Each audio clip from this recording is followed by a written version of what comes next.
السلام عليكم ورحمة الله وبركاته. ازيكم يا بنات؟ عاملين ايه؟ يا رب تكونوا بخير.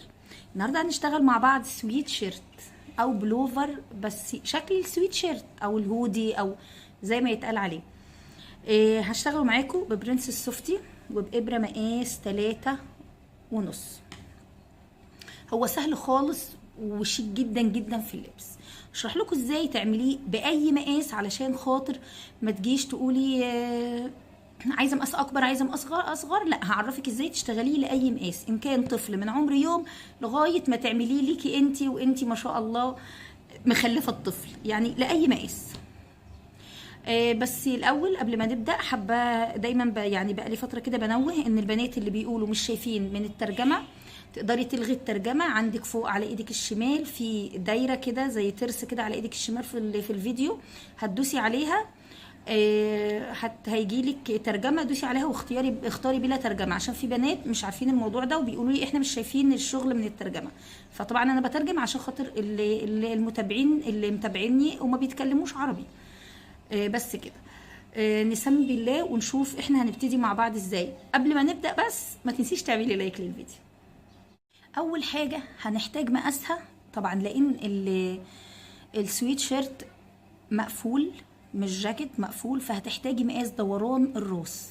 هتاخدي مقاس دوران الراس بالمزوره، راسك بقى راس بنتك راس ابنك. هو البلوفر بالمناسبه يمشي بناتي واولادي، انت اللي هتحددي ده بلون البلوفر نفسه. تمام. هتاخدي مقاس دوران الراس، ده اول مقاس هتحتاجيه. بعد مقاس دوران الراس هتحتاجي طبعا طول البلوفر اللي هو بتاخديه من الجاكيت لغايه تحت، ماشي. وبعدين هتاخدي مقاس دوران الصدر ومقاس دوران اكبر حجم لو انت هتعملي لحد كبير. بس كده. بعد ما بتاخدي مقاس دوران الراس، هو طبعا البلوفر اللي احنا هنشتغله ماشي بطريقه الصدر المستطيل. طيب انت دلوقتي هتشتغلي البلوفر بصدر مستطيل. انت بعد ما تاخدي مقاس دوران الراس هتاخدي المقاس اللي انت خدتيه ده وتفرديه على مزوره. لو انت مش واخده بمزوره، يعني لو العميله قايسالك على اي حاجه انت هتقيسي بالمزوره، ماشي. هتاخدي المزوره بتاعتك دي ايا كان عدد السنتيات اللي طلعت، ايا كان عدد السنتي اللي طلع، هتعملي ايه؟ تشتغلي سلسله، تفضلي تشتغلي سلسله وتقيسيها على المزوره. مش انا اللي هقول لك ابتديت بسلسله كام، لان انت ممكن تشتغلي بخيط ارفع من بتاعي او تشتغلي بخيط اسمك او اتخن من الخيط اللي انا شغاله بيه، فكده عدد السلاسل اللي انا بقوله لك ده مش مجدي بالمره. قيسي انت واشتغلي سلاسل وحطيها على المزوره، هيطلع لك المقاس بتاعك هيبقى كام سلسله. تمام. بناء عليها الرقم اللي هيطلع وليكن 60، وليكن 60 ده مش هو الرقم، لا هو ده مجازا عشان الشرح. ايا كان اللي هيطلع لك 60 70 80 90 100، ايا كان الرقم اللي هيطلع لك، ماشي. هتروحي عامله ايه؟ الرقم اللي هيطلع وليكن 60 هتقسميه على 3. لما يتقسم على 3 فيها الكام؟ فيها ال20. اي رقم هيطلع اقسميه على 3. طيب افرض طلع فيه كسور، افرض الرقم طلع فيه كسور، يعني مثلا وليكن 80 وقسمناها على 3 مش هينفع. زودي سلسله 81 هيديكي تقريبا 27. تمام. زودي سلسلتين لو انت الرقم عندك يعني ايه، زودي رقمين 3 على حسب، لازم يطلع القسمه تقبل على 3 يطلع الرقم صحيح وهو 20. طيب هنعمل ايه بال20 دي؟ ده كده الامام مثلا وده الخلف وده اللي الدراع الاول والدراع الثاني. طيب ال20 دي هنعمل فيها ايه؟ هيبقى في هنا 20 للامام و20 للخلف. احنا معانا 3 عشرينات، ادي 20 للامام و20 للخلف، فاضل 20 واحده. هنعمل ايه في ال20 الواحده اللي هو ايا كان الرقم اللي طلع عندك؟ هتاخدي ال20 دي وتقسميها على 2. بعد ما اقسمها على 2 هيطلع الناتج ايه؟ هيطلع الناتج 10. هاخد الناتج اللي طلع ده، هيبقى هنا 10 وهنا 10، الكتف ده 10 والكتف ده 10. تمام كده. انا معايا الكام؟ ال60 اهم، وادي تقسيمتهم 20 و20 40 و10 50 و10 ادي 60. ادي ال60. بعد كده هعمل ايه؟ هحتاج اعمل الزوايا. هنا هزود غرزه وهنا هزود غرزه وهنا هزود غرزه وهنا هزود غرزه في الاربع اركان. الاربعه دول زائد ال60 يبقى انا كده معايا كام غرزه؟ 64 غرزه. كده انا هشتغل بدايتي السلاسل ب 64 سلسله. ايا كان الرقم اللي هيطلع معاكي، هقول تاني، هتقسمي الرقم على 3، الناتج اللي هيطلع هناخده نحط هنا على الامام وهنا للخلف. طبعا احنا خدنا 20 للامام و20 للخلف، باقي 20 واحده هنعملها هنا، نقسمها على 2 وناخد الناتج، يبقى واحده هنا وواحده هنا. تمام. بعد كده هزود ايا كان الرقم اللي هيطلع، هزود عليه 4. ال4 دول ثابتين معايا، اللي هم ايه؟ الزوايا ال4 اللي هيبقى فيهم تزايدات الشغل. بس كده مفهومه اهي. تمام. طيب نجيب بقى الخيط بتاعنا ونبدا نشوف هنشتغل ازاي. احنا كده اتفقنا ان البدايه عندي 64 سلسله، ده للمقاس ده. انا عن نفسي، انا المقاس اللي اشتغلته عن نفسي، انا المقاس اللي اشتغلته كان 81 سلسله، وكان 80 بس انا زودت سلسله، 81 سلسله. تمام. وزودت طبعا عليهم الاربعه بتوع الاركان، يعني 85 سلسله. ماشي. وعملت نفس الحسبه دي واشتغلت. انا فعلا اوريدي اشتغلت، بس انا هشتغل معاكم على ال60 عشان كعينه بس، مش اكتر. هشرح عليها الغرزه لان انا اوريدي اشتغلت النص السويت شيرت اصلا. يعني هوريهولكم برضه عشان ايه نبقى متفقين يعني. بسم الله الرحمن الرحيم. اهو انا اشتغلت النص معايا مشغول. مقاس كامل ال 81 سلسله. لو هتشتغلي نفس خيطي ونفس ابرتي، مقاس 7 سنين، من 6 ل7 سنين. مش احنا هنشتغل زي ما قلنا الكام سلسله البدايه؟ ال 64 سلسله اللي قلت هشرح عليهم بس الغرزه. تمام. نعمل عقدة البداية ونعمل 64 غرزة سلسلة. هشتغل ال 64 غرزة سلسلة وارجع لكم. بعد ما اشتغلت ال 64 غرزة سلسلة، انتي ايا كان عدد السلاسل بتاعتك اللي هتشتغليها، هتشتغلي عليها سلسلتين ارتفاع. تمام. وهتدخلي من السلسلة الثالثة من الابرة وتعملي ايه؟ غرزة حشو. هتمشي على كل السلاسل دي بغرز حشو فقط، ما فيهاش اي حاجه، غرز حشو بس لغايه نهايه السلسله. وانا شغاله على السلسله على المفتوح اهو. ماشي. هشتغل غرز حشو لنهايه السلسله. الطريقه دي هتشتغليها لاي مقاس. اللي هيفرق معاكي مقاسي عن مقاسك عن مقاس اي حد هو عدد السلاسل بس، عدد السلاسل. لكن نفس التقسيمه، نفس كل حاجه هتبقى واحده. بالطريقه هتتبعيها ان شاء الله بامر الله يطلع معاكي بلوفر مظبوط زي الفل. ماشي. هخلص لنهايه السلاسل وارجع لكم اخلصها كلها غرز حشو. بعد ما اشتغلت غرز الحشو على السلاسل بتاعتي كلها، هنبتدي السطر ده نقسم. ناخد بالنا ان كل غرز البلوفر ده هو تكرار سطرين اتنين. ده اللي هبتديه دلوقتي هو اول سطر فيهم، نركز عشان ده هو اللي هيتكرر معايا. اول حاجه هبتديها هشتغل الجزء ده اللي هو 20 غرزه. تمام. هرتفع، لا قبل ما ارتفع الاول هنقفل المكان اللي احنا السلاسل دي هنقفلها. احنا اشتغلنا في الاول على المفتوح، لكن هنظبط كده ونقفل. ماشي. هنقفل بمنزلقه فين؟ انا عملت سلسلتين ارتفاع، هقفل في السلسله الثانيه، هقفل فيها بمنزلقه. تمام كده. قفلت بمنزلقه اهو. هرتفع سلسلتين والف الشغل الناحيه الثانيه. تمام كده.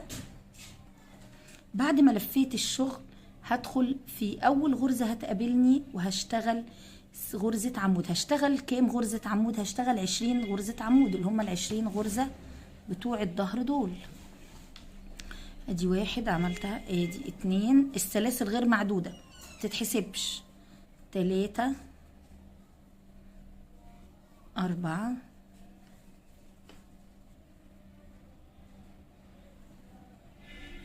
5 6 7 8 9 10 11 12 13 14 15 16 17 18 19 20. كده انا عملت 20 غرزة اللي هم ال20 دول. هبتدي بقى اعمل غرزة العلامة دي، الغرزة اللي هي اول غرزة فيها تزايد، يبقى معاكي علامات. ماشي. الغرزة بقى اللي انا عملت عليها الدايرة دي هشتغل فيها كام غرزة عمود؟ هشتغل 3 غرز عمود في نفس الغرزة. 1 2 3. كده اشتغلت كام غرزة عمود؟ 3. وهحط علامة في الغرزة اللي في المنتصف فيهم. ادي ال3 غرز عمود اهو. هعلم الغرزة اللي في النص. تمام. بعد كده هشتغل ايه؟ ال10 غرز اللي في الجنب ده. ادخل اعمل 10 اعمدة. ادي 1 2 3 4 5 6 7 8 9 10.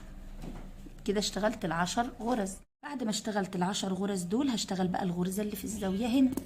هنشتغل ايه فيها الغرزة؟ هنشتغل فيها 3 أعمدة. 1 2 3. وبعدين هعلم الغرزة اللي في المنتصف فيها اهي. بعد كده هشتغل ال20 غرزة دول. هشتغل في ال20 غرزة كل واحدة عمود. 1 2. هشتغل ال20 غرزة وارجع لكم عشان انا ايه مفضلش اعد كده. بعد ما خلصت ال20 غرزة دول عايزة اعمل الغرزة بتاعة الزاوية دي زي ما احنا متعودين. غرزة الزاوية هنعمل فيها ايه؟ هنعمل فيها 3 أعمدة في نفس الغرزة. 3 أعمدة ونعلم العمود اللي في النص اللي في المنتصف.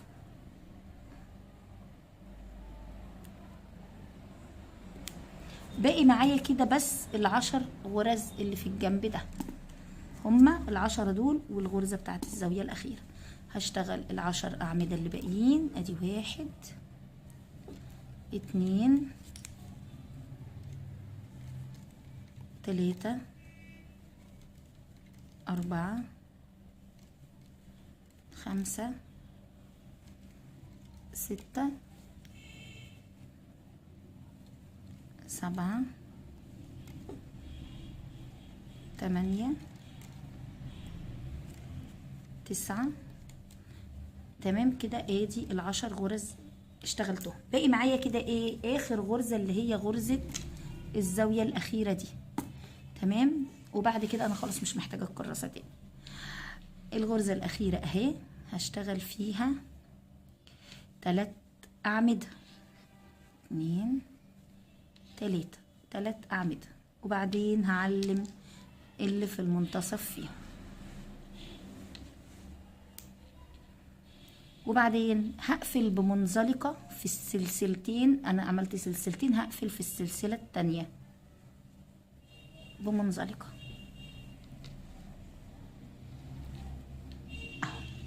وبعدين هطلع سلسلتين ارتفاع والف الشغل. خدي بالك السلسلتين اهم انا ما بشتغلش فيهم، هشتغل في العمود اللي بعدها على طول اهو. العمود اللي بعدها على طول هعمل ايه؟ هاخد لفة على الابرة وادخل اعمل غرزة بريد امامي، بس هعملها بف. يعني انا بدخل العمود اهو، هاجي من وراها كده واسحب واطلع واسيب ال3 لفات على الابرة، اخد لفة تاني وانزل تاني من ورا العمود، اخد لفة واطلع. تمام اهم بلفتين بس. هيبقى معايا كام لفة هنا؟ ادي 1 2 3 4 5. هاخد لفة على الابرة واخرج من 4 بس واسيب واحدة كده، هخرج لفة واطلع من 4 لفات، هيتبقى معايا لفتين على الابرة، اخد لفة واخرج من الاتنين. خلاص كده الغرزة اتعملت. تمام. هيقابلني بعدها على طول الغرزة اللي فيها العلامة، هشيلها واشتغل مكانها 3 أعمدة. 1 2 3. دايما غرزة العلامة بشيلها بشتغل مكانها 3 أعمدة واحط العلامة في النص. تمام. خدي بالك عشان العمود ده ما تسيبيهوش، العمود يعني العمود انا اشتغلت فوق العمود اللي في المنتصف اهو، عشان ما تسيبيش العمود اللي بعديه على طول. هاخد لفة وادخل اعمل نفس الغرزة اللي عملتها دي اهو. هاخد لفة كده واطلع، يبقى معايا 3 لفات على الابرة. هاخد لفة وادخل تاني واخد لفة واخرج، بقى معايا كده 5 لفات. هاخد لفة واطلع من 4 بس وبعدين اقفلها. تمام كده. يعني كده يا بنات انا اشتغلت اهو قبل غرزة التزايد بف امامي وبعدها بف امامي. تمام. بعد كده هشتغل الغرزة اللي بعد البف على طول، هشتغل غرزة عمود اللي بعدها بف امامي تاني. هندخل اهو، خدنا لفة على الابرة، هندخل من ورا العمود ونسحب ونخرج، ناخد لفة تاني على الابرة وندخل تاني، ناخد لفة ونخرج. ثواني شبكة اهو كده. انا معايا كام لفة على الابرة؟ بيبقوا 5. 1 2 3 4 5. هاخد لفة واخرج من 4، يبقى معايا على الابرة 2. اخد لفة واخرج من الاتنين مرة واحدة، وادي كده الغرزة بتاعتنا فقط لا غير. بعدها غرزة عمود واللي بعدها بف امامي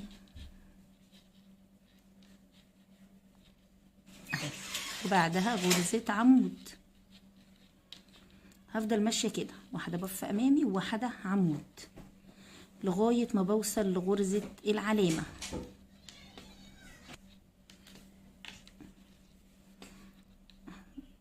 غرزة عمود اللي بعدها على طول. خدي بالك عشان ما تعمليش على عمود مرتين. اللي بعدها غرزة عمود اللي بعدها بف امامي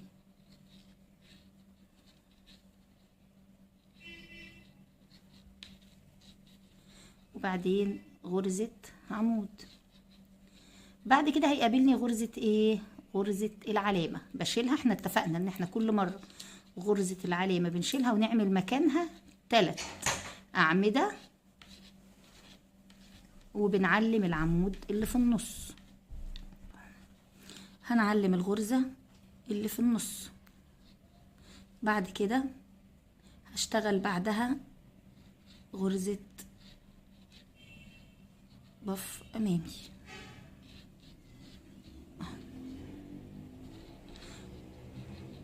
واللي بعدها غرزة عمود، وهكذا غرزة بف أمامي وبعدين غرزة عمود لنهاية السطر. بس طبعا زي ما قلنا غرزة العلامة بنعمل فيها 3 غرز.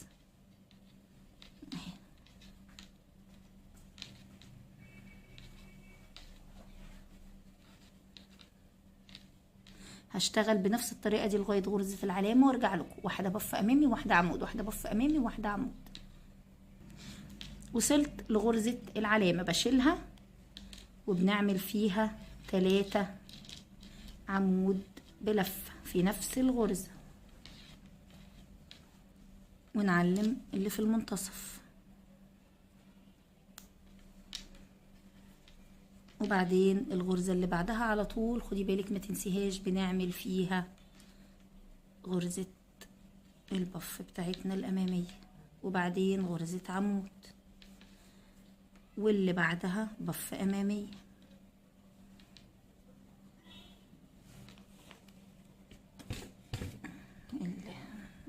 الخيط واللي بعدها غرزة عمود، وهكذا بقى لغاية غرزة العلامة.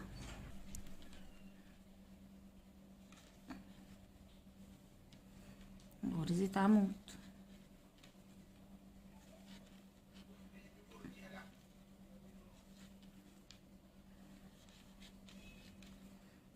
يا بنات. انا معاكم واحدة واحدة.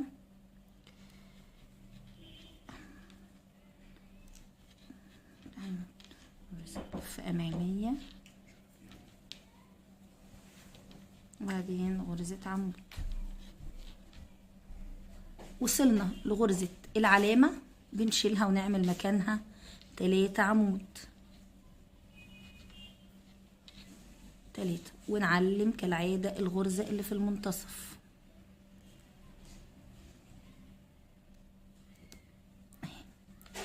بعد كده هشتغل غرزة البف بعدها على طول اهي، وبعدين غرزة عمود، وهكذا لغاية ما اوصل لنهاية السطر كده، وهرجع لكم تاني ان شاء الله. بعد ما خلصت السطر يا بنات، هقفل بمنزلقة فين؟ في تاني سلسلة من السلاسل اللي انا برتفع بيهم. تاني سلسلة اهو بقفل بمنزلقة. فاكرين لما قلت لكم ان الغرزة تكرار سطرين؟ ده تاني سطر. اول سطر سطر الاعمدة، وتاني سطر السطر اللي فيه غرزة البف الامامية. تمام، هنكرر مع بعض تاني تكرار كمان. هعمل ايه؟ هطلع سلسلتين الارتفاع، وما بمشيش كده، لا احنا متعودين اهو خلاص بلف الشغل بتاعي وبدخل فين؟ فوق اول غرزة قدام مني وبعمل غرزة عمود، وفي كل غرزة هتقابلني هشتغل غرزة عمود. السطر ده سطر أعمدة فقط، سطر أعمدة فقط زي السطر اللي قبل اللي فات. هي تكرار سطرين، سطر أعمدة بس، وسطر اللي فيه غرزة عمود وغرزة بف أمامية. نمشي مع بعض، نفضل ماشيين غرزة عمود في كل غرزة، غرزة عمود في كل غرزة لغاية ما نقابل العلامة. هنشيل العلامة ونعمل ايه؟ نشيل العلامة ونحط مكانها 3 غرز عمود بلفة، وبعدين نحط العلامة في الغرزة اللي في المنتصف. هنعمل مع بعض واحدة ونكمل اهو. وصلت كده اهو، لا لسه غرزة اهي. وصلنا بقى كده لغرزة العلامة زي ما قلنا. هنشيل العلامة خلاص يا كوكي. كوكي دايما ما تحبش تقعد غير جنب الشغل بتاعي. العلامة هنا هنعمل ايه؟ هنعمل فيها مكانها 3 أعمدة، وعلمي العمود اللي في المنتصف، وتكملي بقى شغل أعمدة برضو في كل الغرز، غرزة عمود لغاية ما توصلي للنهاية. هنمشي كده بقى كل غرزة عمود، وهنشيل العلامة ونعمل مكانها 3، وهكذا لغاية ما نوصل للنهاية هنا، ونرجع مع بعض تاني. وصلت خلاص لنهاية السطر بعد ما عملت كله أعمدة. خلي بالك وانتي شغالة هنا في غرزة منزلقة هنا اللي انتي بتقفلي بها بمنزلقة، اوعي تشتغلي فيها. انا اشتغلت لغايه فوق اخر عمود، المنزلقه انا ماليش علاقه بيها، وبقفل بمنزلقه فين؟ في تاني سلسله من اللي انا ارتفعت فيهم. انا ده عامله سلسلتين، بقفل في تاني سلسله من اللي انا مرتفعه فيهم بمنزلقه، وارتفع سلسلتين والف الشغل. وهكرر السطر اللي قبل العمود، السطر اللي هو كان ايه؟ كان البف الامامي. طبعا زي ما قلنا، احنا قلنا هما تكرار سطرين، سطر عمود سطر بف امامي، سطر عمود سطر بف امامي، سطر عمود سطر بف امامي، وهكذا. تمام. بعد ما بتعملي غرزتين السلسله الارتفاع، بتروحي عند اول عمود وتشتغلي بف امامي.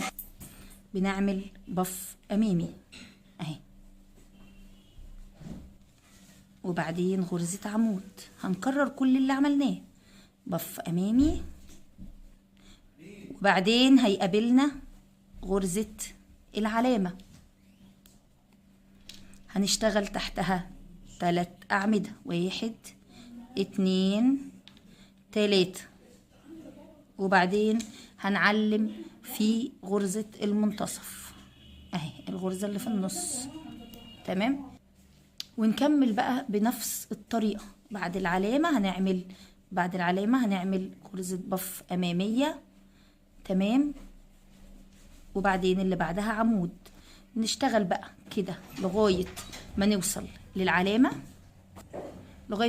للعلامة، ونشيلها ونعمل 3، وهكذا لغاية نهاية السطر اللي بعديه نعمل سطر عمود، وهكذا. هنفضل نعمل التكرار ده كله لغاية فين؟ هنجيب بلوزة كده او تيشرت او اي حاجة من اللي عند ابنك او بنتك يكون مظبوط عليه، ماشي، وهتشتغلي لغاية هنا، لغاية هنا لغايه تحت الابط. لو انت مش قدام منك لبس او حاجه، طبعا انت هتبقي واخده مقاس الطفل من الكتف لغايه تحت الابط هنا. ازاي بقى؟ هتفضلي شغاله كده، يعني التيشيرت ده بتاع بنتي والبلوفر ده بتاع بنتي اهو، شايفين المقاس مظبوط ازاي اهو لغايه هنا. ليه بقى؟ عشان خلاص هنقفل ونعمل ايه، نقفل ونكمل البلوفر من غير من غير الاكمام. خلاص هنفصل الاكمام عن جسم البلوفر. اشتغلوا بقى لغايه ما توصلوا هنا ونكمل ان شاء الله مع بعض. طبعا زي ما انتم عارفين يا بنات، انا كده خلاص وصلت للمقاس المظبوط بالنسبه لي. تمام. راعي انك انت خلاص لما تيجي هتفصلي الكم عن الجسم، يبقى الدور على سطر العمود. تمام. يعني دلوقتي هشتغل سطر العمود، هطلع سلسلتين ارتفاع وهلف الشغل، وهشتغل فوق كل غرزة عمود لغاية مقابل غرزة العلامة. أول غرزة علامة هشتغل فوق كل غرزة هتقابلني غرزة عمود.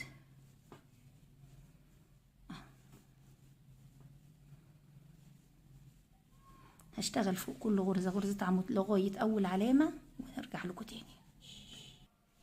اشتغلت اهو يا بنات غرزة عمود لغاية ما وصلت لغرزة العلامة. هشيل غرزة العلامة وخلاص كده انا مش هحتاجها تاني. وفي مكان غرزة العلامة هشتغل غرزة واحدة بس. تمام. وبعدين هروح للعلامة التانية. بعد ما اشتغلت غرزة واحدة بس مكان العلامة، هعمل الاول سلسلة واروح للعلامة التانية اهي، هشيلها خلاص انا مش عايزاها، وهدخل مكانها واعمل غرزة عمود،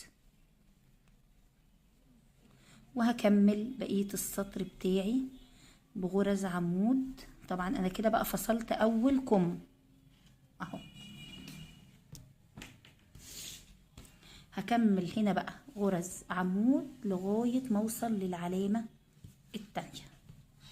هنمشي ايه، غرزة عمود وغرزة عمود وغرزة عمود لغاية ما نوصل للعلامة. هكملها ان شاء الله وارجع لكم. اهي لغرزة العلامة التانية هنشيلها زي ما قلنا. خلاص العلامات اللي هتتشيل خلاص ملهاش لازمة بقى بعد كده. وهشتغل غرزة عمود مكانها وسلسلة، وهفصل على طول بقى. خلاص هنسيب دي، احنا مش هنشتغل خلاص على المكان اللي احنا سايبينه للكم.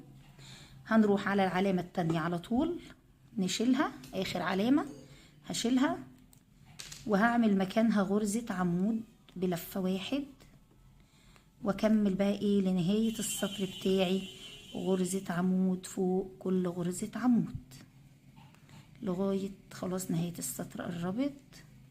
هخلصها فوق كل غرزة عمود وغرزة عمود وارجع لكم. وصلت خلاص لنهاية السطر. طبعا بنقفل بمنزلقة في تاني سلسلة من اللي انا ارتفعت بيهم، منزلقة، ونطلع سلسلتين ارتفاع ونلف الشغل بتاعي. واول هنشتغل بقى نفس اللي كنا بنشتغل. اول العمود دي السلسلتين، اول عمود هشتغل فيها غرزة البف الامامية اهي، واللي بعدها غرزة عمود، بعدين بف امامية، وبعدين غرزة عمود، بعدين بف امامية،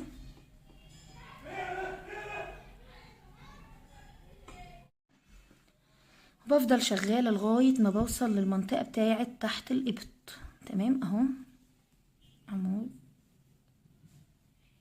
بف امامي، وبعدين عمود. الغرزة اللي انا كنت سايباها تحت الإبط هعمل فيها غرزة عمود.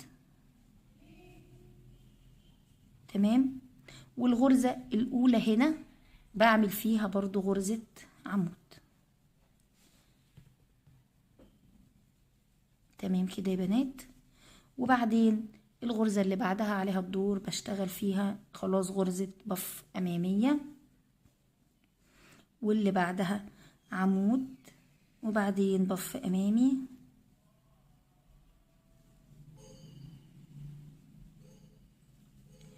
وبعدين غرزة عمود، وهكذا. هشتغل بقى بنفس الطريقة لغاية ما اوصل لتحت الإبط. الجهة التانية برضو هشتغل بنفس الطريقة، هاجي في السلسلة واشتغل فوقها عمود، وفي الغرزة الأولى هنا عمود، وهكمل بنفس الطريقة لغاية نهاية الشغل بتاعي. تمام كده. بعد كده بفضل بقى اكرر سطر عمود سطر عمود بس، وسطر عمود في بف، وهكذا نفس كل الشغل اللي كنت بشتغله بس بدون تزايدات. هفضل ازود اسطر لغايه ما اوصل للطول اللي انا عاوزاه، اوصل للطول اللي هو بتاع البلوفر. طبعا انت هتبقي قايسه طول البلوفر، بتسيبي جزء تقريبا من 4 ل 5 سم بس عشان تعملي القمر، ماشي. لكن انا بقى هفضل شغاله لغايه الطول اللي انا عاوزاه، وارجع لكم بنفس الطريقه، مفيش اي اختلاف. سطر عمود بس، وسطر عمود غرزة عمود وبف، سطر فيه عمود بس، وسطر فيه عمود وبف، نفس اللي كنت بشتغله، نفس هما تكرار السطرين، مفيش اي حاجة غير هما تكرار السطرين دول بس. هخلص بقى واوصل الطول المناسب بالنسبة لي وارجع لكم. اهو يا بنات انا كده وصلت للطول المناسب بتاعي، وطبعا كنا سايبين طول الكمر الخمسة سنتي اللي هنشتغل فيهم الكمر. قبل ما اشتغل الكمر ده، حابه اقول لك انك قبل ما تشتغلي الكمر لازم تكوني واقفه على السطر اللي فيه بف امامي، مش تبقي واقفه على سطر الاعمده. تمام، لان سطر الاعمده هيبان، فمش هيخلي الشغل شكله مش ظريف. فاحنا واقفين على السطر ده، لازم تنهي الشغل بتاعك قبل الكمر على السطر ده. طب فرضنا عملت المقاس بتاعي وطلع خلاص الطول على سطر الأعمدة، معلش هتزودي سطر من ده أو هتشيلي سطر الأعمدة، لازم أبقى واقفة على السطر ده. وهبتدي بقى أعمل الكمر بتاعي. قبل ما أعمل الكمر بتاعي هعمل غرزة سلسلة واحدة. كل مرة بنقلب الشغل كده، تمام؟ لا، المرة دي انا مش هقلب الشغل، السطر ده انا مش هقلب الشغل، انا هشتغل زي ما انا على عدلة الشغل بتاعي. فانا طلعت سلسلة واحدة، وهدخل في الغرزة اللي بعدها واعمل غرزة حشو، تمام؟ واللي بعدها غرزة حشو. تلاتة، هشتغل 10 حشو، 4 5 6 7 8 9 10. تمام كده. اللي بعدها بقى هعمل فيها ايه؟ هعمل فيها غرزة تناقص، حشو برضو تناقص اهو. وبعدين هشتغل 10 برضو، 10 حشو في ال11 وال12 تناقص. 2 3 4 5 6 7 8 9 10. وبعدين هعمل ادي ال11 وال12 تناقص، وهكذا بقى لنهاية الدور. هعمل 10 حشو وبعدين تناقص، 10 حشو وبعدين تناقص لنهاية الدور. هخلص السطر وارجع لكم تاني، هنكمل بنفس الطريقة، 10 حشو تناقص. خلاص خلصت السطر بتاعي يا بنات. انا اخر تناقص عملته طلع بعد كده عندي حوالي 5 أو 6 غرز، خلاص بعملهم وخلاص، ما بعملش بقى تناقص بعد كده، يعني لان اصلا هم 6 غرز هعمل تناقص فيه ما كملوش 10، فعادي. يعني انت مثلا لو جيتي بعد ما عملتي اخر تناقص، بعد ما خلصتي 10 تناقص 10 تناقص 10 تناقص وخلصتيه، وجيتي في اخر السطر لقيتي ان بقيه الغرز مش مكملين، فعادي خلاص انت بتعمليهم وبس. بعد كده بقفل بمنزلقه في سلسله السلسله اللي انا كنت ارتفعتها اهي، بقفل فيها بمنزلقه. وبعدين بطلع سلسلتين ارتفاع وارجع بقى اشتغل زي ما كنت بشتغل. هلف الشغل وهشتغل في كل غرزة هتقابلني غرزة عمود، فوق كل غرزة هتقابلني غرزة عمود من غير بقى ولا تناقص ولا اي حاجة. اشتغل غرزة عمود فوق كل غرزة، عمود بلفة. هخلص السطر ده عمود بلفة ونرجع تاني ان شاء الله. خلاص يا بنات خلصت سطر الاعمدة اهو. بقفل بمنزلقة في تاني غرزة سلسلة،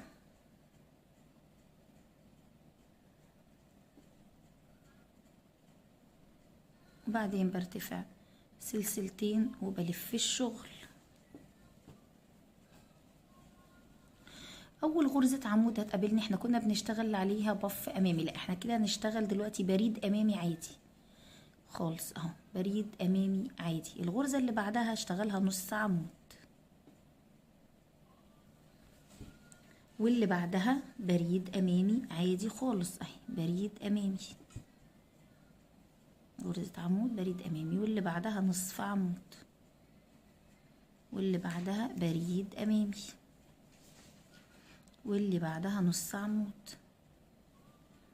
واللي بعدها بريد امامي، وهكذا بقى لنهاية السطر، واللي بعدها نص عمود.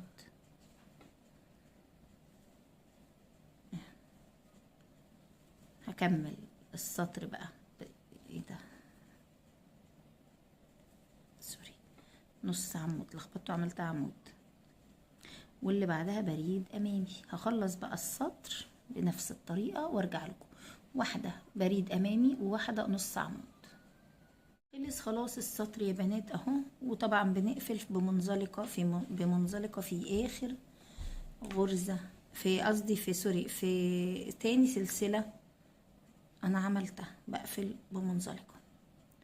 تمام. طيب انا كنت شغالة كل البلوفر بتاعي بإبرة كام؟ بإبرة 3.5. دلوقتي همسك إبرة يا إما 2.5 يا إما 3. نشوف كده أنا إبرة 2.5 أو 3. ليه هشتغل بإبرة أصغر؟ علشان خاطر أنا عايزة الجزء ده يبقى لامم معايا. الحركة دي أنا بحب أعملها دايما، إن عشان ألم القمر شوية بحب أشتغل بإبرة أصغر. فهشتغل أنا بقى هكمل بإبرة 2، لا دي 2 سوري، لا مش هشتغل ب2. 2 هبقى أنا زنقت أوي، أنا بحسبها 2.5 وأنا بطلع. فين 2.5؟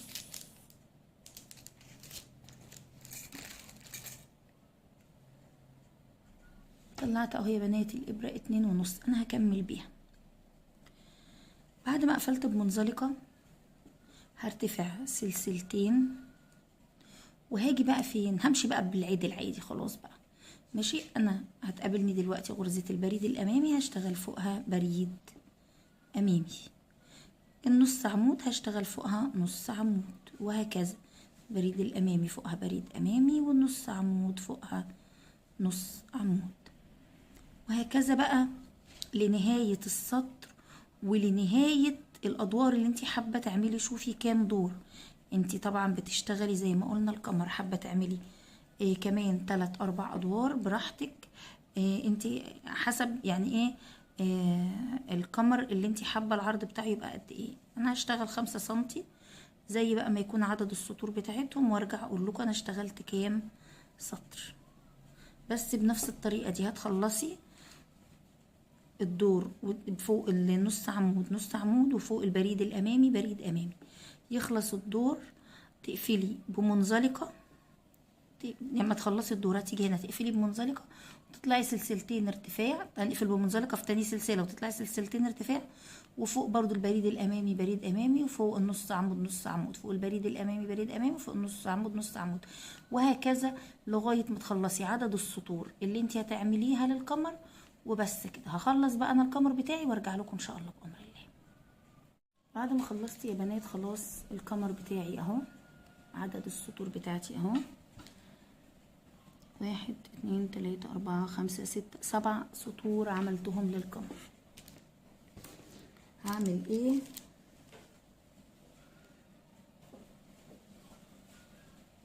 قفلت طبعا بمنزلقه، هقفل الشغل بتاعي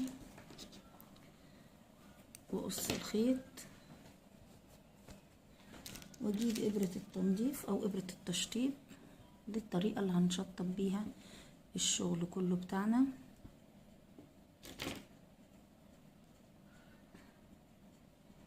ادخل الخيط بس جوه الشغل كده، وابرة التنظيف بتاعتك معاكي اهي، تدخلي في قلب الغرز كده، في الفابريك بتاع الغرز، النسيج كده اهو بالابره اهو.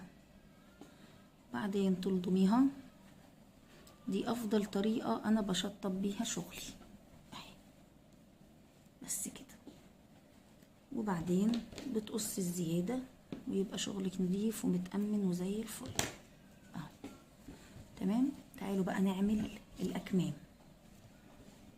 هنعمل الكوله بتاعت الرقبه والزعبوط بس، او الكابتشو او الزنط او زي ما بتقولوا عليه، هنعمله في الاخر. يلا نعمل الكم بتاعنا. هنشتغل بقى بالابره اللي كنا شغالين بيها عادي، اللي هي ال3.5 عادي. هرجع لابرتي.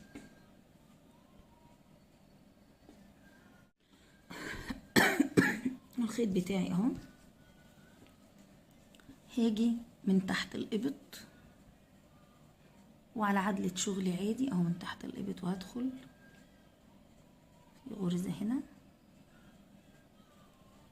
وهوصل الخيط بتاعي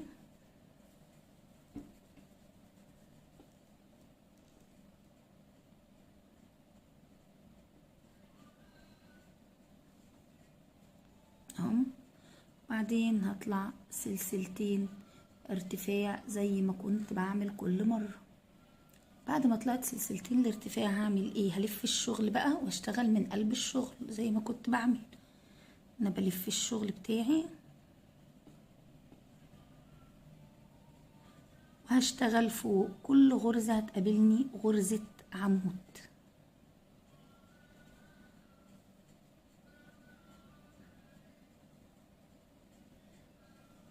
فوق كل غرزة هنشتغل ايه ده مش بعيد لكده، هنشتغل ايه؟ غرزة عمود. اشتغلي بس على اللي ملخبطاني الفتلة دي، انا ماسكاها بايديا عايزة اشتغل عليها علشان خاطر شغلنا يبقى متأمن ونضيف. فوق كل غرزة هتقابلني هنشتغل غرزة ايه؟ غرزة عمود بلفة.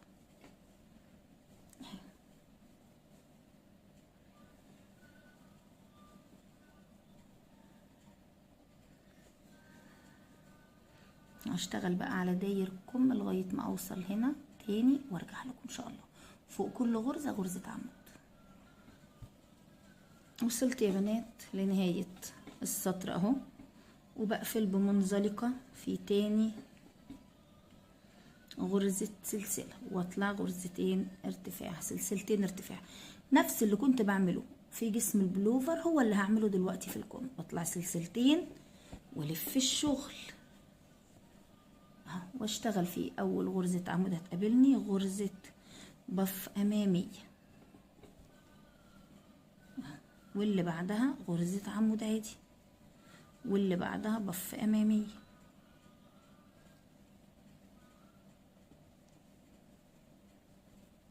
واللي بعدها عمود عادي، وهكذا بقى لغاية نهاية السطر. وبعد كده نفس اللي كنت بعمله بالظبط ولا في اي اختلاف. هعمل السطر اللي بعديه هطلع سلسلتين ارتفاع واقلب الشغل الفه واعمل السطر اللي بعديه عمود وهكذا، واللي بعديه ضف امامي وهكذا وهكذا وهكذا. تمام. انا برضو ايه هخلص السطر ده معاكم ماشي، ونشوف برضو نبتدي السطر اللي هو بتاع العمود، بحيث ان عشان ما حدش يتلخبط يبقى انا عملت معاكم 4 سطور او 3 سطور اهو. وبتكملي بقى بالطريقة دي لغاية طول الكم بتاعك اللي انت عاوزاه، ناقص برضو 5 سنتي اللي هم ايه؟ اللي هم الاسورة، عشان هنعمل الاسورة بنفس الطريقة اللي عملنا بيها القمر.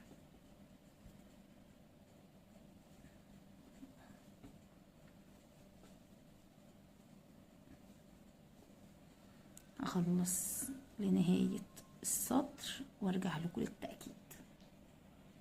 وصلت يا بنات اهو لنهاية الدور. بنقفل بمنزلقة في تاني سلسلة احنا ارتفعنا بيها اهو، وبطلع سلسلتين ارتفاع وهلف الشغل بتاعي. والدور ده على سطر العمود هندخل في اول غرزة اهو تقابلنا ونعمل عمود في كل غرزة غرزة عمود، في كل غرزة غرزة عمود لنهاية السطر، والدور اللي بعديها الغرز اللي فيها البف الأمامي والعمود، وهكذا بالتناوب عشان يطلع الكم بتاعي نفس شكل جسم البلوفر بالظبط. هخلص بقى الكم بتاعي لغاية قبل مقاس الاسورة، يعني انت هتبقي واخدة المقاس بتاع الطفل او ايا كان بقى بتعمليه لطفل او لحد كبير، هتبقي قايسة الكم طول الكم ناقص 5 سنتي اللي هم هنشتغلهم هنا الاسورة، اللي هي زي ما عملنا تحت الكمر هنشتغل زيها الاسورة هنا. تمام. هخلص بقى الاكمام بتاعتي وارجع لكم نعمل الاسوره ونشوف هنعمل ايه تاني. هخلصها وارجع. بعد ما خلصت الاكمام يا بنات اهو دي الكم التاني، عملت الاسوره بتاعه الكم. تعالوا نعملها مع بعض. فايده الاسوره انها بصوا بتخلي الشكل طبعا مختلف، وبصوا كده الاسوره بتلم الكم، يعني ده مقاس الكم بتاعنا العادي، وادي الاسوره بعد ما اتعملت شايفين صغر قد ايه.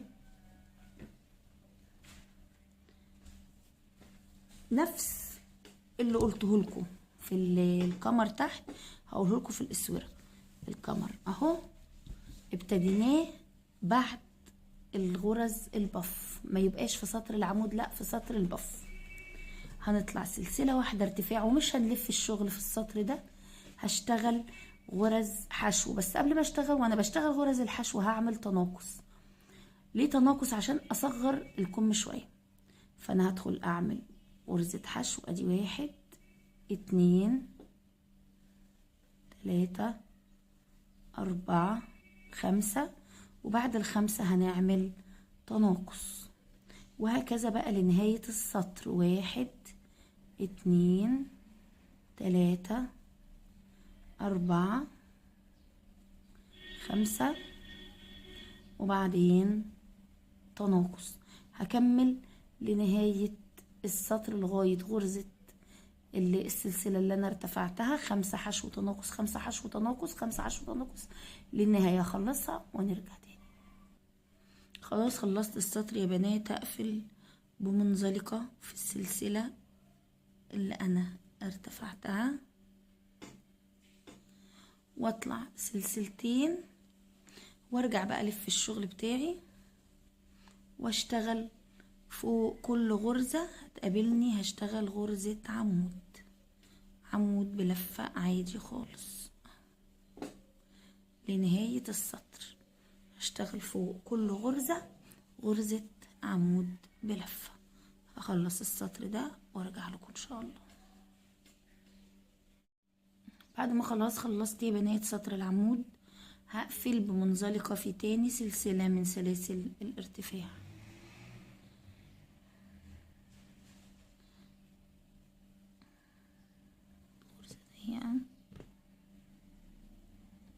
تمام. هرتفع سلسلتين وهلف الشغل بتاعي بقى، اشتغل على وش الشغل. هسيب الابرة بتاعتي، انا كنت شغالة بابرة 3.5 زي ما انتوا عارفين. هشتغل بقية الكمر كله بابرة الاسورة بابرة 2.5. طبعا دي خطوة اختياري براحتك، انا بحب اصغر الابرة علشان يديني الشكل ده. تمام. فانتي براحتك. انا من 3.5 هشتغل ب2.5. بعد ما ارتفعت سلسلتين، الغرزة اللي عليها الدور هشتغل فيها غرزة بريد امامي عادي، واللي بعدها بريد خلفي، واللي بعدها بريد امامي، واللي بعدها خلفي، غرزة عمود بريد امامي، واللي بعدها بريد خلفي، وهكذا لنهاية السطر. تاني نعمل غرزة تاني، واحدة بريد امامي والتانية بريد خلفي. هخلص السطر وارجع لكم. واحدة بريد امامي وواحدة بريد خلفي.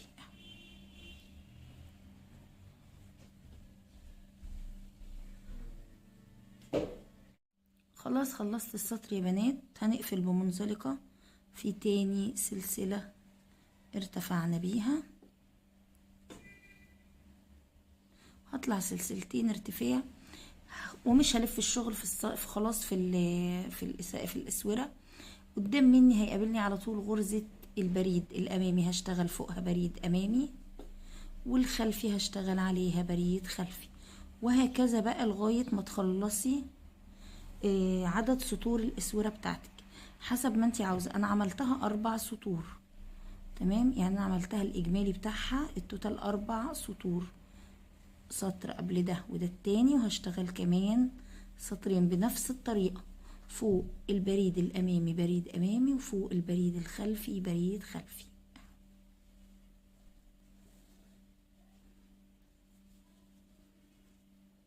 هخلص بقى الاسورة بتاعتي زي ما قلت لكم.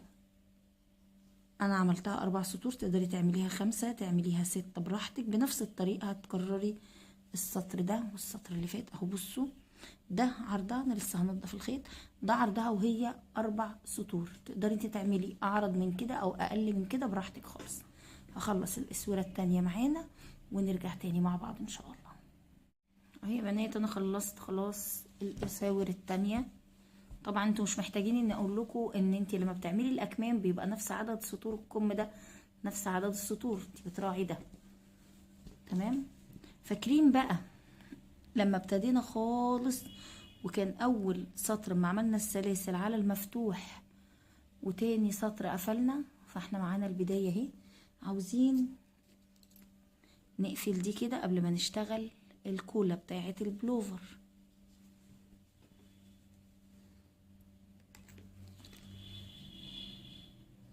اهي كده تدخليها في قلب الغرزة اللي قدامها وتقفلي كده. تقدري برضو ايه تنضفي بنفس الطريقة اللي احنا قلنا عليها في تنظيف الغرز بإبرة التشطيب بتاعتنا او إبرة التنظيف اهي كده. طبعا عشان الفتلة قصيرة انا بتبع الطريقة دي اهي بس كده، وبالمقص بنقص الزيادة بس.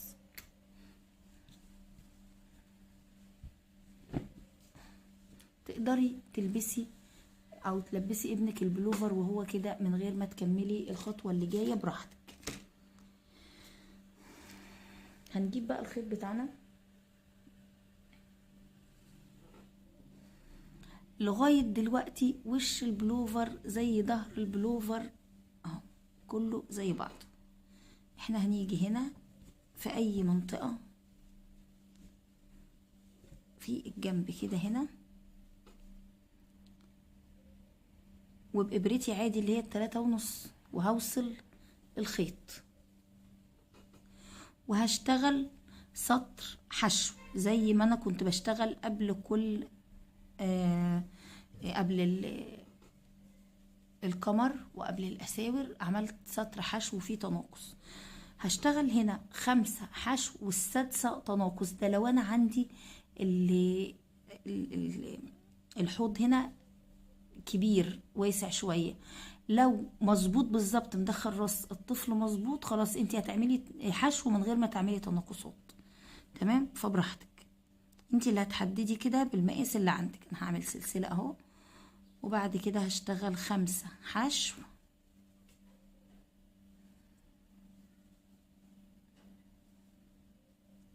4 5. طبعا انا شغالة على الفتلة معايا بتاعت البداية، وبعدين بشتغل تناقص 5 حشو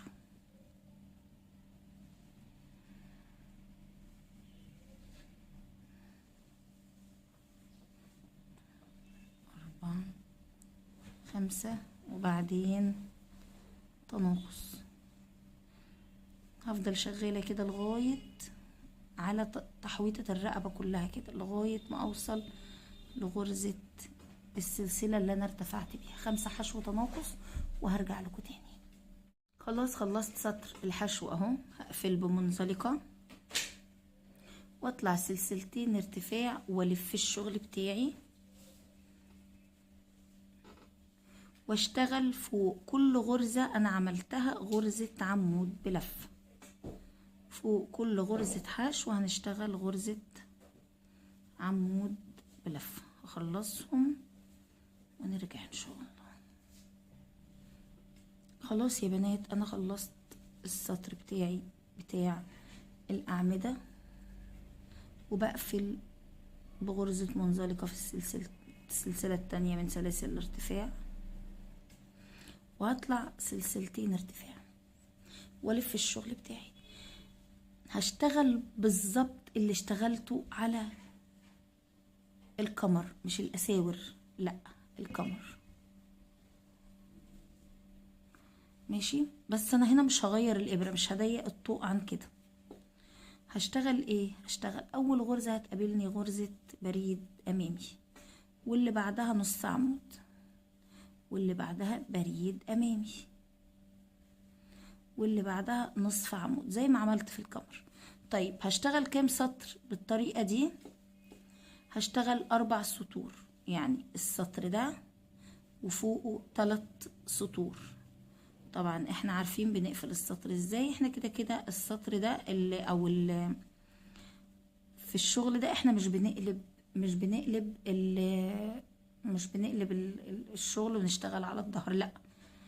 في غرز الكمر بنشتغلها عادي، الكمر او الاسوره او الطوق بنشتغل عادي على الوش، يعني نفس اللي عملناه بالظبط في الكمر هنعمله ان شاء الله بامر الله. هنا هكمل ال4 سطور، ده اول سطر هشتغل فوقه 3 وارجع لكم تاني ان شاء الله. غرزة بريد امامي وغرزة نصف عمود، واحدة بريد امامي واللي بعدها نصف عمود. هخلصهم ونرجع. يا بنات انا عملت 3 سطور بس، لقيت ان حاسه كده ان الطول مناسب. هقولك تاني، لو حابه ان البلوفر يفضل بس كده بكوله بس كده تمام، هتوقفي لغايه هنا كده ويبقى مبروك عليكي البلوفر خلص. حابه بقى تعملي كابتشو او زعبوط او هودي زي ما بتقولوا عنه، هنبتدي بقى نعمل الخطوه دي. البلوفر بتاعك اهو، هتجيبي تقسمي كده النص بالنظر كده، بالنظر تقسمي لي نص البلوفر. هنا عندي السنتر او منتصف الامام كده اهو. هاجي هنا وهعد 4 غرز للجنب، 1 2 1 2 3 4 عند الغرزة الرابعة، وهحط علامة، وهكذا من الجنب التاني هعد 4 غرز، 1 2 1 2 3 4 عند الرابعة وهحط علامة. خلاص غرزة المنتصف انا مش عايزاها، انا بس عايزة اعلم الاتنين دول بس كده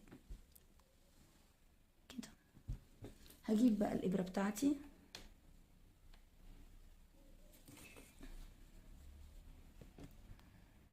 وهوصل عند اول علامة هنا اهو. بصوا هوصل فين؟ فوق الغرز. هشيل دي عشان اعرف اشتغل. هنا اهي كده اهي، هوصل العلامة، قصدي هوصل الخيط، وهعمل غرزة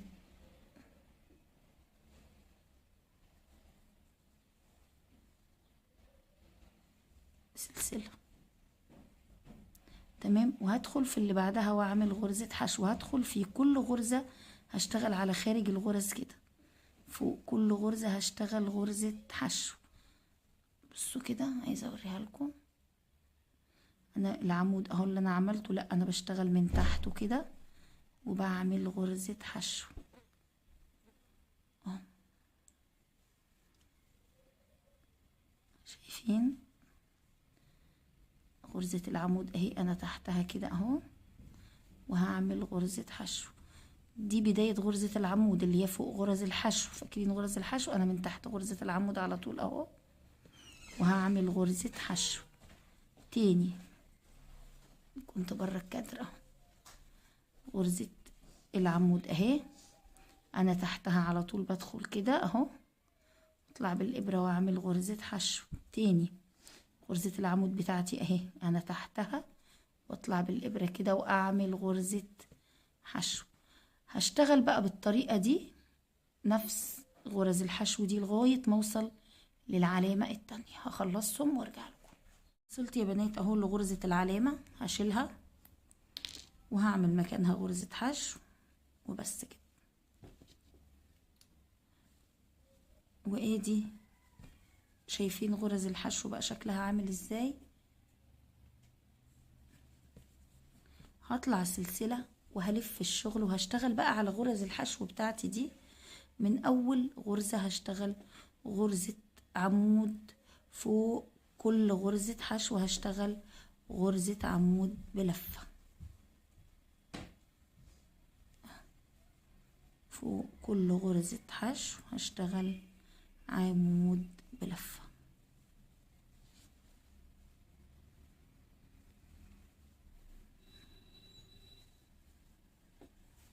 هشتغل على المكان كله على غرز الحشو لغاية ما اوصل لهنا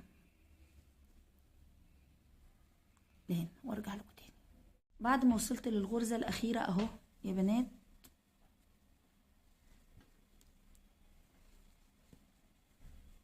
هطلع سلسلة وهدخل في اول غرزة بس هعمل غرزة عمود، والغرزة اللي بعدها العمود اللي بعديه هنشتغل بقى البف الامامي اللي كنا بنشتغله تحت.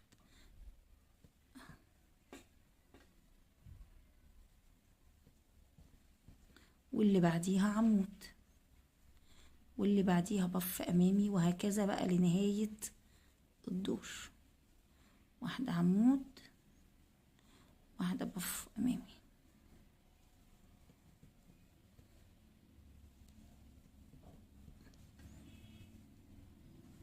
هخلص السطر ده وارجع لكم ان شاء الله.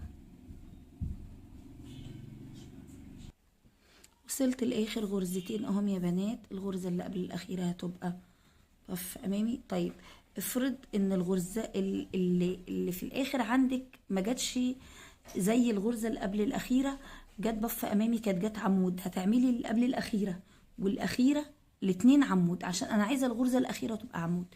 تمام، يعني انا جت عندي مصادفة ان الغرزة اللي قبل الاخيرة بف، فكده تمام زي الفل، واللي بعدها هتبقى عمود. لكن لو جت اللي قبل الاخيرة غرزة عمود عادي هتعمليها عمود واللي بعدها برضو عمود.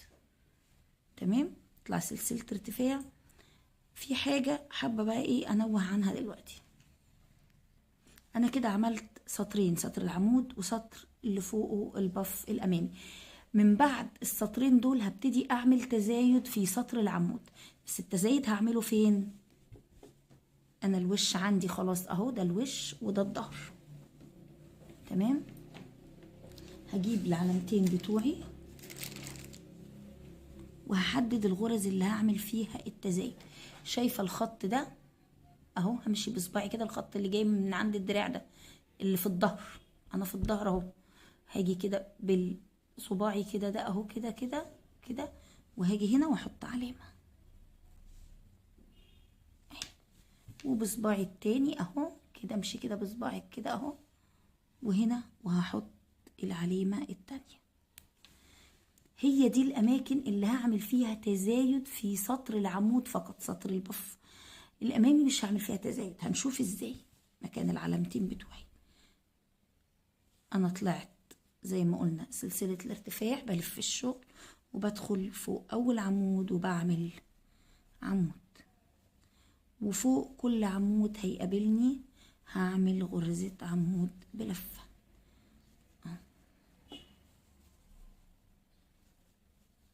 هشتغل فوق كل غرزة عمود عمود لغاية ما اوصل للعلامة دي.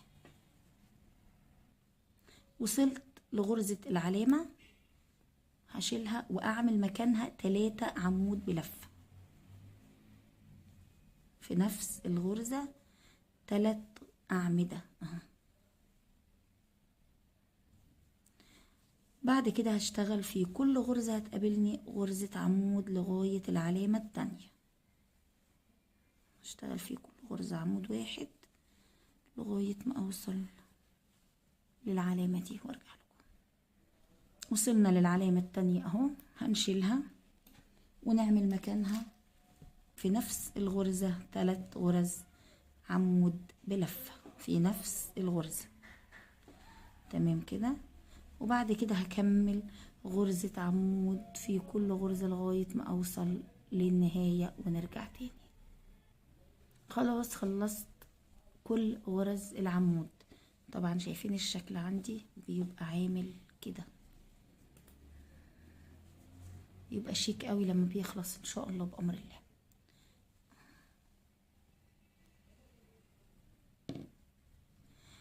بعد ما خلصت سطر غرز العمود، السطر اللي بعديه هطلع سلسلة ارتفاع وهلف الشغل. في اول غرزة هعمل غرزة عمود،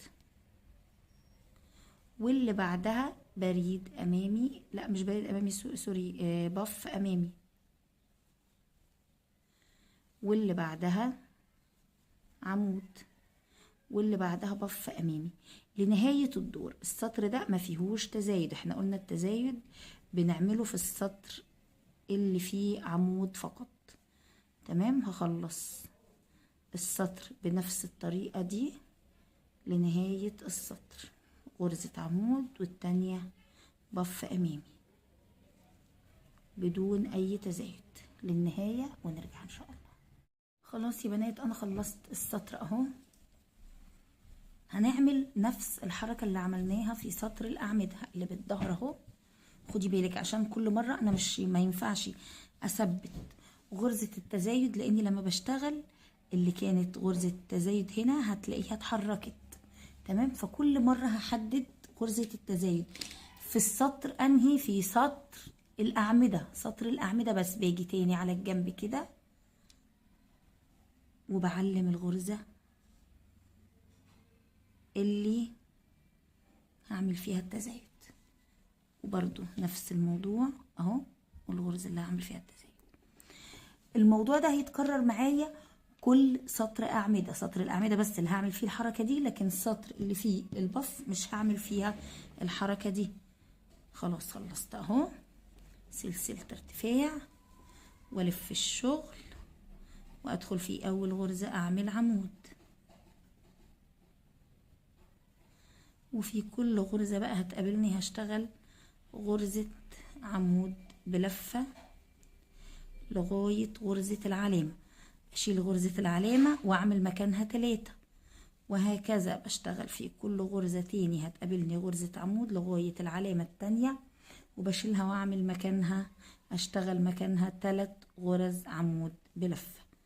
بس كده بيفضل يتكرر الموضوع معايا السطرين دول، سطر الاعمدة اللي فيه تزايد وسطر البف اللي ما فيهوش تزايد، لغاية ما بوصل لطول الكابتشو بتاعي او الزعبوط او الهودي كده. الطول بتاعه الا 4 سنتي. ليه الا 4 سنتي؟ عشان لسه هعمل فيهم تناقص. تمام. هخلص بقى انا الطول بتاعي وهرجع طبعا اقول لكم اشتغلت كام سطر ومقسم قد ايه. تمام اهو. بشيل العلامة وبعمل مكانها 3 غرز عمود. ادي 1 2 3. ما بحطش العلامة لان زي ما قلت لكم مكان التزايد ممكن يتغير معايا علشان الغرز اللي بنشتغلها في التزايد. تمام. هشتغل فوق كل عمود عمود لغاية العلامة، هشيل العلامة واشتغل مكانها 3 وارجع اشتغل تاني فوقهم كلهم عمود، واطلع سلسلة ارتفاع والف الشغل واشتغل عمود، وبعدين اشتغل السطر اللي فيه بف امامي وسطر غرزة بف امامي، واللي بعدها عمود بف امامي، واللي بعدها عمود، وهكذا زي ما قلت لكم لغايه لما اوصل للطول. لكن كل سطر فيه اعمده يا بنات هعمل فيه تزايد في المنطقتين دول. كل سطر فيه تزايد اعمده بس هعمل فيه تزايد. هخلص بقى لغايه ما اوصل للطول بتاعي وارجع لكم تاني ان شاء الله. بعد ما اشتغلت دول تقريبا 20 سنتي. تمام. شايفين الشكل اهو كده. وسعت معايا. ماشي. وانا دلوقتي كده عند السطر اللي فيه غرز البف. هقفل هتني كده الجزء اللي انا عاملاه علشان الزعبوط ده اهو، وهجيب علامة واعلم غرزة المنتصف اهو. المنتصف اهو، بصوا كده الجزء المفتوح اهو، وده النص بتاعه من هنا.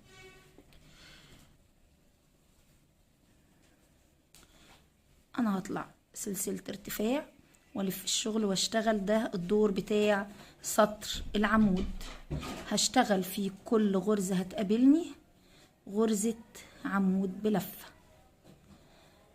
عشان السطر ده انا هعمل فيه غرز تناقص. ليه هنعمل غرز تناقص؟ علشان خاطر البوز لما باجي اقفل بيبقى فيه للزعبوط هنا بوز، لا احنا الغرز دي هتحده شويه عشان ياخد ايه الزعبوط كده، ياخد كيرف كده. تمام. انا هشتغل لغايه قبل غرزه العلامه، هشتغل كده لغايه قبل غرزه العلامه ب4 غرز.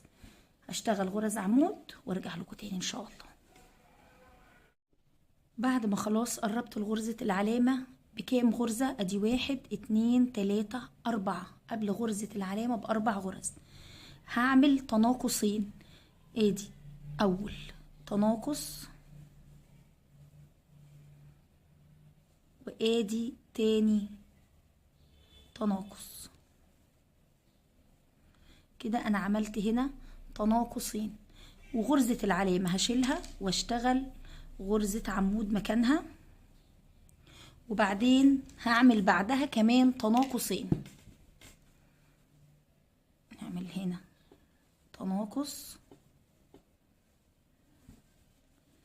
واللي بعديها كمان تناقص. تمام كده. وبعدين اكمل اعمدة لغاية اخر السطر، لا تزايد ولا تناقص. بتعملي السطر ده امتى؟ بعد ما عملت 20 سنتي. انا طول الزعبوط بتاعي هيبقى تقريبا 4 أو 25 سنتي، فانا عملت 20 بدون تناقص. بعد كده ال4 دول هيبقوا تقريبا 4 سطور، اللي هو سطرين، سطر عمود وسطر في غرزة بف، وسطر عمود وسطر غرزة بف، اللي هم 4 سطور. ال4 سطور دول هشتغل في سطرين الأعمدة زي ما انتوا شايفين التناقص بالشكل ده. هنشوف السطر اللي بعده هنشتغله ازاي. هخلص بس غرز العمود دي وارجع لكم تاني ان شاء الله. بعد ما خلص سطر الأعمدة يا بنات، هعمل سلسلة والف الشغل واعمل اول غرزة غرزة عمود، واللي بعدها غرزة بف امامية، وبعدين عمود، وهكذا. بس مش لنهاية السطر، علشان في حاجة لازم ناخد بالنا منها. هشتغل بالشكل ده لغاية ما اوصل للغرز بتاعة التناقص بتاعتي اهم، الاتنين دول والاتنين دول. ماشي. فانا هشتغل الباترون بتاعي عادي، اللي هو واحدة عمود وواحدة بف امامي لغاية ما اوصل لغرز التناقص، وارجع لكم تاني ان شاء الله. وصلت يا بنات لغرز التناقص اهم. البنات المبتدئة تركز معايا. غرزة التناقص بتبقى زي ما هي ضلعين، لكن من فوق بتبقى براس غرزة واحدة. طيب انا هنا عملت غرزة العمود، وغرزة التناقص هتبقى هي غرزة البف الامامية. هدخل مش هعمل حوالين عمود، لا هعمل حوالين الاتنين غرزة البف، حوالين العمودين اللي هم بتوع التناقص. وبعدين اللي بعدها غرزة التناقص التانية هتبقى عمود. تمام. بعد كده غرزة عمود هشتغل عليها بف امامية، وبعدين غرزة التناقص اهي هتقابلني بقى الغرزتين الاتنين التانيين اهم. واحدة هشتغل فوقها عمود، والتانية هيبقى بف امامية. بشتغل ايه اهم، راس الغرزة اهي ومعايا عمودين، بشتغل على الاتنين البف الامامية. بس كده، علشان خاطر انتي ممكن تتلخبطي وكنتي تعملي على الاعمدة بف هنا وبعدها عمود، فتبقي انتي التناقص اللي عملتيه لغيتيه. بس كده. بعد كده بقى بكمل الباترون بتاعي عادي. بكرر الحركة دي قد ايه؟ مرة واحدة كمان. ماشي، يعني هنشتغل مرة كمان سطر أعمدة بتناقص، بنفس التناقص اللي في المنتصف، وبعديه سطر بف بنفس الشكل ده. هخلص السطر واوريكم برضو هنعمل ايه. خلصت اهو السطر يا بنات. زي ما قلت لكم احنا هنكرر الموضوع ده، سطر عمود كمان وسطر بف كمان. هعمل ايه؟ نفس اللي عملته في سطر العمود. هعمل اتني كده، وهاجي عند غرزة المنتصف هنا وهعلمها بعلامة، وهشتغل بقى سلسلة ارتفاع والف الشغل، واشتغل غرز عمود لغاية قبل العلامة بكام غرزة؟ قبل العلامة ب4 غرز، نفس اللي عملته السطرين اللي فاتوا. هشتغل في كل الغرز غرزة عمود لغاية قبل العلامة ب1 2 3 4، واعمل تناقصين، وبعد العلامة في غرزة العلامة هشتغل عمود، وبعد العلامة هعمل تناقصين واكمل عمود، وبعدين اشتغل سطر البف بعد منه بنفس الطريقة اللي اشتغلتها البف اللي فات. وبعد كده يبقى كده خلاص هنقفل مع بعض الزعبوط. هخلص بقى السطرين دول وارجع لكم ان شاء الله. يا بنات اهو السطر، وبصوا كده هيبقى شكله عامل كده اهو. خد الكيرف كده، دي اهي خدت الكيرف ازاي، شايفين شكلها؟ هنا بقى انا المفروض خلاص هقفل الزعبوط بتاعي.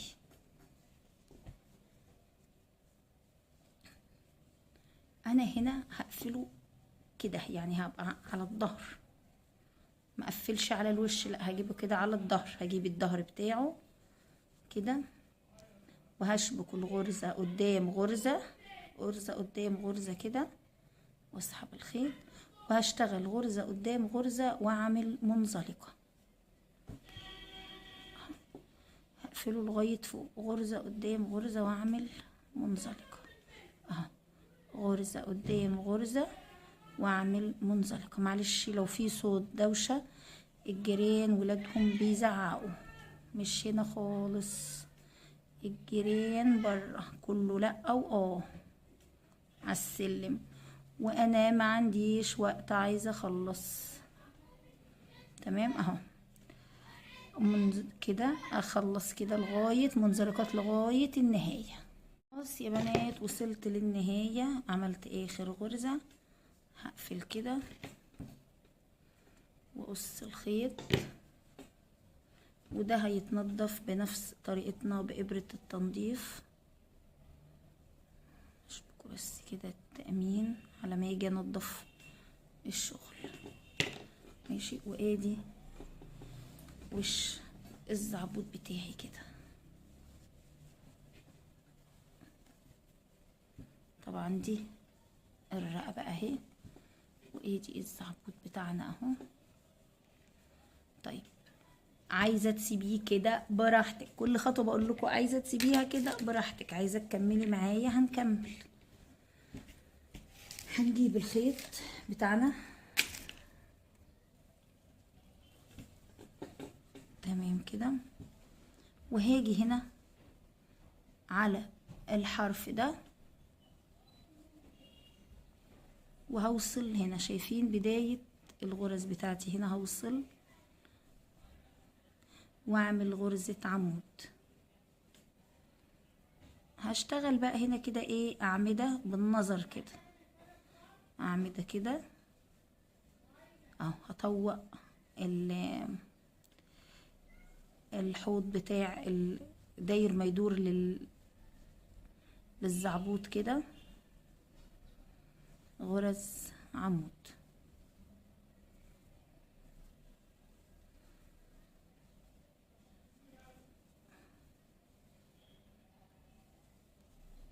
هشتغل بقى غرز عمود كده على دي كده لغاية ما اوصل هنا ونرجع ان شاء الله.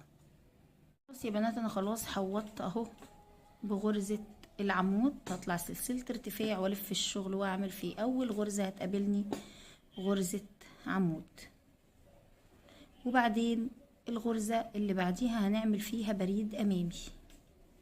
واللي بعديها بريد خلفي، غرزة عمود امامي، واللي بعدها خلفي، وهكذا بقى لنهاية الدور. واحدة بريد امامي وواحدة بريد خلفي.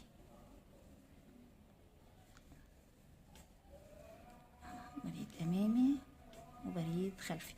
هخلص لغاية ما اوصل، هخلص على الاعمدة كلها كده لغاية ما اوصل لهنا وارجع لكم تاني.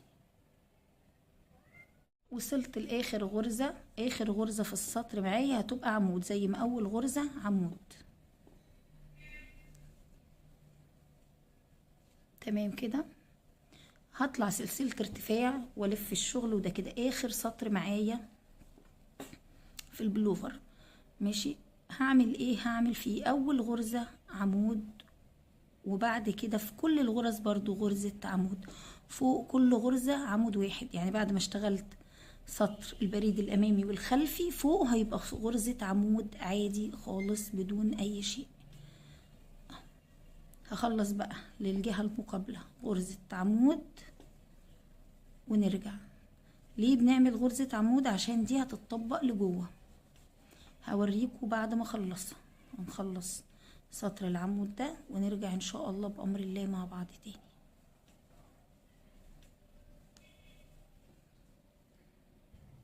خلاص خلصت الدور يا بنات، وقصيت الخيط وهقفل الشغل بتاعي. بس هسيب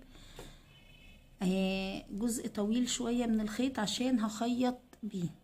انا بقى مش سايبة جزء طويل، لا، هو انا خلاص البكرة خلصت معايا، دي اخر حتة في 5 بكرة. البلوفر ما شاء الله اخد 5 بكرات كاملين كاملين مكملين. الزعبوط لوحده واخد بكرة كاملة. خدوا بالكم الغرزة بتسحب خيط. تمام. الزعبوط لوحده واخد بكرة كاملة. ماشي. هلضم بقى الخيط كده النهاية ده في ابرة التنظيف بتاعتي.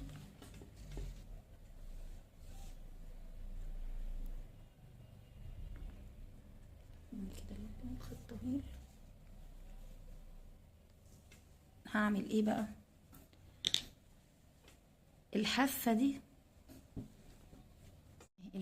زي ما انتم شايفين كده، احنا عملنا سطر عمود الاول، وبعدين سطر بريد امامي، وبعدين اللي هو بريد امامي وخلفي، وبعدين سطر عمود. سطر العمود ده هتنيه كده لجوه الشغل. تمام. علشان تبقى عندي الشكل عامل كده. طيب بعد ما تنيه انا طبعا زي ما قلت لكم لضمت الخيط بإبرة التشطيب. وبعد ما تنيت كده هخيط بقى اهو على الحرف، علشان خاطر المفروض المكان ده انا بدكك فيه. المكان ده انا بدخل فيه شريط بالحبل بتاع اللي هقفل بيه الزعبوط. بس انا عن نفسي ما جبت الشريط دلوقتي ولا حاجة. انتوا بقى اعملوها مع نفسكم. طريقة التدكيك سهلة. تقدري تحطي الحبل كده في بنسة شعر او في دبوس وتدخليها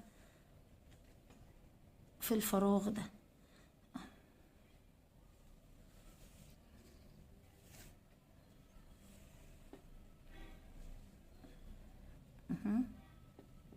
حتى لو ما عملتيش ليه حبل ولا اي حاجة، هو الشكل بعد ما بيتقفل كده بيكون شكله ظريف.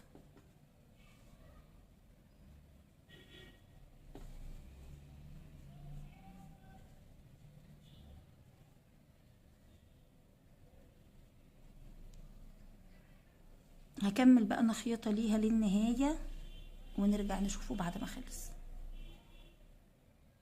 خلاص خلصت خياطة يا بنات. بتنضفي بقى الخيط في قلب الشغل وتقصيه، وبعدين المكان ده الفراغ ده انتي زي ما قلتلك بتدككي فيه حبل براحتك بقى.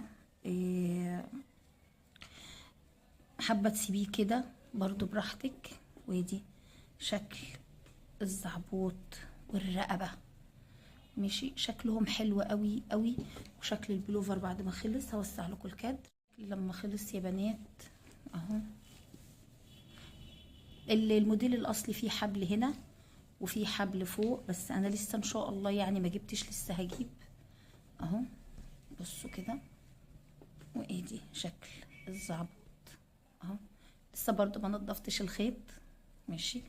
وادي عشان التزايدات والتناقصات اللي عملناها، شايفين الشكل بتاعه بقى عامل ازاي، واخد كيرفي كده مش طالع مدبب. هستنى رأيكم، وطبعا ما تنسوش تعملوا لي لايك للفيديو. عايزه اقول لكم البلوفر ده تعبني جدا، ما اعرفش ليه، رغم ان الغرزه بتاعته سهله بس تعبني، لان غرزه البف بتاخد وقت في اللف كده. ف ما تبخلوش عليا بكومنتاتكم الحلوه، ولو في اي سؤال سيبوهولي في الكومنتات وانا هرد عليكم. البلوفر ده لمقاس من 6 ل7 سنين اخد معايا باكت كامل، يعني نص كيلو باكت خيط برنسس كامل ماشي. ليه يا اميره واخد باكت كامل وهو السن صغير كده؟ علشان خاطر غرز البف سحبت شويه. تمام، يعني في العادي لو هتعملي البلوفر للسن ده هياخد مثلا إيه 4 بكرات. تمام، هو زاد بكرة علشان خاطر الغرزة، بس الغرزة قيمة وسخية، والبلوفر تقيل ما شاء الله وبيدفي، وغرزته مقفلة زي ما انتوا شايفين كده، وشكلها حلو قوي. فمش مشكلة البكرة الزيادة في ان احنا يطلع لنا بلوفر شكله لذيذ كده. بس كده، اشوفكم على خير، والسلام عليكم ورحمة الله وبركاته، في رعاية الله، مع السلامة.